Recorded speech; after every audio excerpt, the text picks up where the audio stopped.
Balak, son of Zippor, saw all that Israel had done to the Amorites. Moab became terrified of the people, for they were numerous. So Moab became sick due to the Israelites. Moab said to the elders of Midian, "Now this assembly will devour everything around us. As the work bull devours the greens of the field, Balak, son of Zippor, was king of Moab at that time. He sent messengers to Balaam, son of Beor, to Pedar, which is situated on the river, the land of his people, to call for him, saying, 'A people has come out of Egypt, and behold, they have covered the eye of the land, and they are stationed opposite me. So now please come and curse this people for me, for they are too powerful for me. Perhaps I will be able to strike them and drive them out of the land. For I know that whomever you bless is blessed, and whomever you curse is cursed.'" So the elders of Moab and the elders of Midian went, with magic charms in their hands. They came to Balaam and conveyed Balak's message to him. He said to them, "Lodge here for the night, and I will give you an answer in accordance with how God will speak to me." So the Moabite nobles stayed with Balaam. God came to Balaam and said, "Who are these men with you?" Balaam said to God, "Balak, son of Zippor, king of Moab, sent messengers to me, saying, 'Behold, the people coming out of Egypt has covered the eye of the land. Come and curse them for me. Perhaps I will be able to fight against them and drive them out.' God said to Balaam, 'You must not go with them. You must not curse the people, because they are blessed.' When Balaam arose in the morning, he said to Balak's nobles, 'Return to your country, for God has refused to let me go with you.'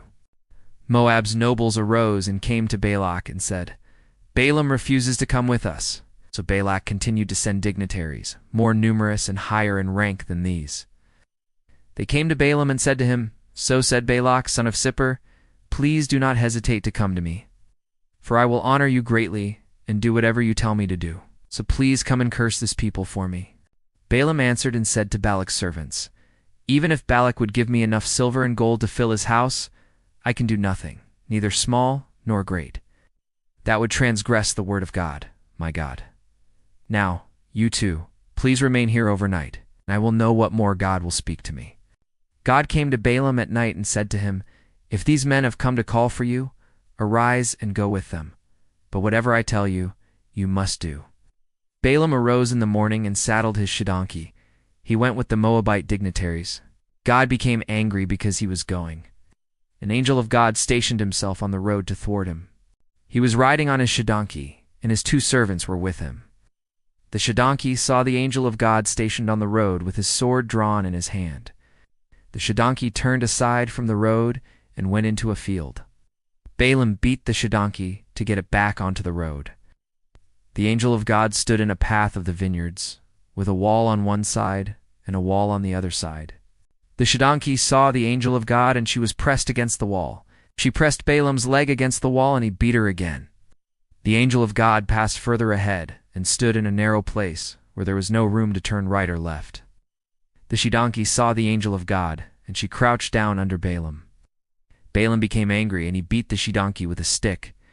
God opened the mouth of the donkey, and she said to Balaam, "What have I done to you that you have struck me these 3 times?" Balaam said to the donkey, "For you have humiliated me. If I had a sword in my hand, I would kill you right now."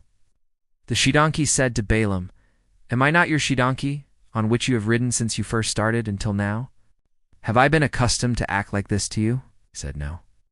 God then opened Balaam's eyes, and he saw the angel of God standing in the road with a sword drawn in his hand. He bowed and prostrated himself on his face. The angel of God said to him, "Why have you beaten your donkey these 3 times? Behold, I came out to thwart you, for you hastened on the journey against me. When the donkey saw me, she turned aside these 3 times.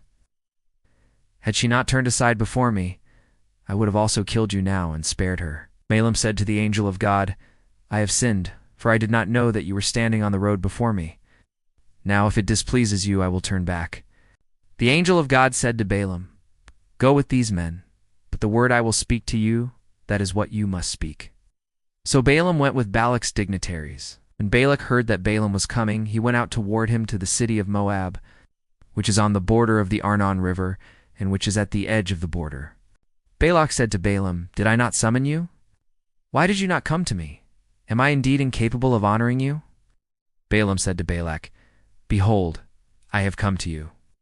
But do I have any power to say anything? The word that God puts into my mouth, that is what I will speak." Balaam went with Balak, and they arrived at Kiryat Chutzat. Balak slaughtered one of the cattle and one of the flock, and sent them to Balaam and to the dignitaries with him. In the morning, Balak took Balaam and led him up to the heights of Baal, and from there he saw part of the people.